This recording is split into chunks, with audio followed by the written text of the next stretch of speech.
Okay, hello everyone, and welcome to this community outreach meeting on January 6th for Simply Lifted, a proposed marijuana microbusiness. Their facility is proposed to be located at 167 East Grove Street in Middleborough, Massachusetts. Today we have with us Trevor Doler, Matt Cabucio, and Blake Mensing as representatives from Simply Lifted. The meeting will open with a presentation on the proposed establishment, followed by an opportunity for community engagement and questions. We ask that you hold all questions until the end of the presentation, at which point I'll open the floor. And with that, I'll let Blake take it away. Thank you, Nathan. As Nathan said, this is a community outreach meeting. This is a step in the state licensure process required by the Cannabis Control Commission regulations. So the topics I'll address are straight from the regulatory requirements. So as Nathan said, this is a proposed micro-business license for 167 East Grove Street in Middleborough. The micro-business license is a license that's reserved exclusively to Massachusetts residents. The majority of ownership must be from Massachusetts. It entitles its holder to do three things. One is cultivate up to 5,000 square feet of canopy. And for context, a 5,000 square foot of canopy, if it was a standalone cultivation license, would be a tier 1. So as the license name implies, it's a smaller license meant for smaller businesses. The other component, second component of the micro business license is it entitles its holder to manufacture products on site. They can process or extract or make whatever products they'd like to out of any of the cannabis they grow from their 5,000 square feet of canopy. And they're also allowed to purchase up to 2,000 pounds of cannabis from other licensed cultivators per year. The third component of the microbusiness license is what's known as a delivery endorsement. That would entitle Simply Lifted Inc. to deliver directly to consumers any of the products that they grow or manufacture from their facility. The state's Cannabis Control Commission regulations at 935 CMR 500.110 dictate with really granular specificity what you must do to maintain this location securely. So it starts with commercial grade locks. It goes into detail about the resolution of your security cameras. Basically, there's camera coverage of every square inch of the facility except for the bathrooms for obvious privacy reasons. You must store that footage for 90 days. There must be a date and time and location stamp watermarked on each frame of that video footage, and each frame must be sort of pausable or freezable so you could print it out essentially to identify who is going where. Similarly, there are requirements in terms of who may go where within the facility. In order to gain access to this facility, you must either be a state inspector, a local inspector, or a registered agent of the establishment, or someone there with a valid business purpose. For instance, someone who is pursuing, to purchase something from them directly. No customers would be allowed on site. The delivery endorsement would only entitle the folks to deliver cannabis directly to someone's home and their primary residence with a vehicle that includes similar security requirements in terms of camera coverage, GPS location, a secure lockbox that's essentially attached to the chassis of the vehicle or bolted down into the floor, as the case may be. So yeah, the security regulations are really stringent. These facilities are more strictly guarded than a bank or a pharmacy. So the only way to play this game is to follow the rules. And when you do, it's really pretty much impossible for someone to attempt to rob something like this. The likelihood of them getting caught is pretty darn high, because as I said, there's a camera on every square inch except the bathroom. The next required topic has to do with the prevention of diversion to minors. This is an adult use facility. Again, you will only be eligible, to deliver to adults with proof of age, a majority, which in this context is 21. Similarly, no one will be allowed into the facility unless they're over 21 and they have to have a real reason for being there. So the sort of example I like to give, if for some reason there were a police officer who was 20 years old, sorry, you still can't come in. Your badge does not trump state law. So it's incredibly strict. It's just no ifs, ands, or buts. So there's no bring your kid to work day. It's an adult use facility, meaning adults only.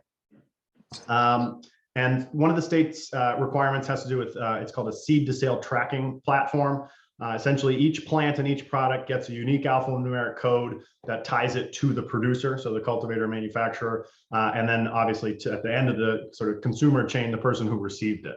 So if they have a record of delivering to someone's house and then that same number ends up, in the hands of a minor, there's an ability to figure out who did it, and basically ban them from a delivery until they take some steps to have it not fall into the wrong hands.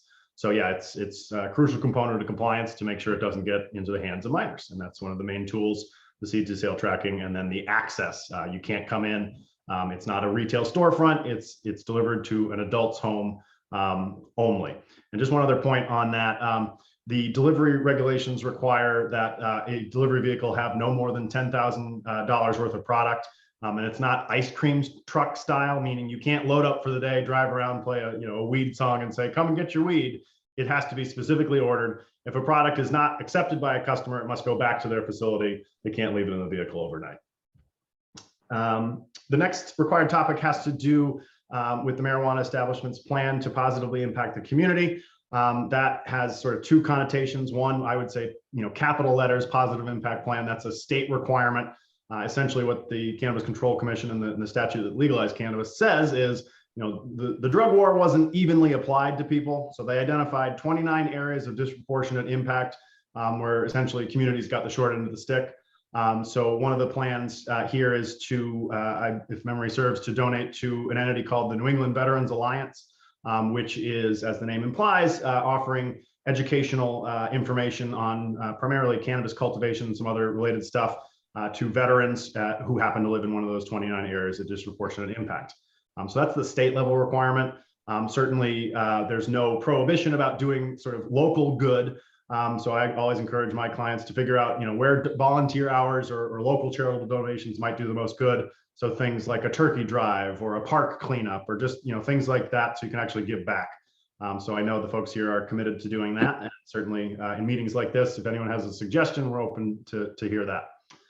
The next required topic has to do with basically just presenting information adequate to demonstrate the location will not become a nuisance, as that term is defined by law. The point I always like to make here is that any local permit, any state license, any host community agreement, not one of those things is a license to be a bad neighbor. So really, for a facility of this size, again, with a 5,000 square feet of canopy, it's not likely to cause any odor nuisance because the regulations require you to control that, and the number of plants in the facility aren't sort of big enough to cause a big stink. The primary nuisance avoidance technologies on the odor front have to do with controlling the flow of air in and out of the grow rooms.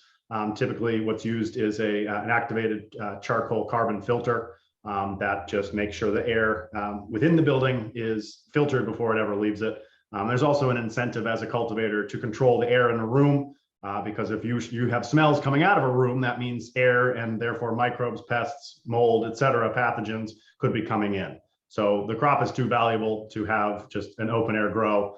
And obviously that's one of the main strategies. Again, not a customer facing location, so there's not going to be any real uptick of traffic in terms of a potential nuisance from that. And growing plants is not a loud endeavor, so that's not going to be a real chance for noise. The sort of lighting plan at night will be such that Middleborough has the power to say you can do this or that, and they typically require either motion activated lights or downcast lighting to avoid light pollution. So with that, I have covered every topic that the regulations require. I'll turn it over to the clients if they just want to say anything, or I guess back to Nathan to see if there's anyone here with any questions. Yeah, Blake, we don't have anything to add. You did a good job. Thank you, sir. All right, great. With that, we'll now move into our community participation portion of tonight's meeting. If you have any questions or comments about the proposed site, you can use the raise hand button on the Zoom to signal me. If you're attending by telephone, you can type *9 to raise your hand and wait for me to call on you.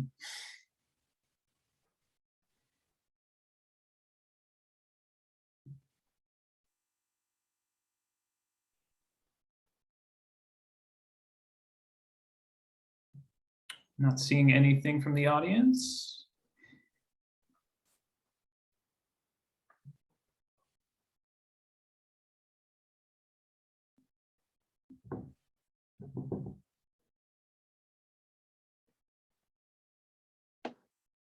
Okay. Well, thanks everyone for your time. And I think, yeah, Nathan, you want to just tie it up in a bow and we'll call it a meeting. Great.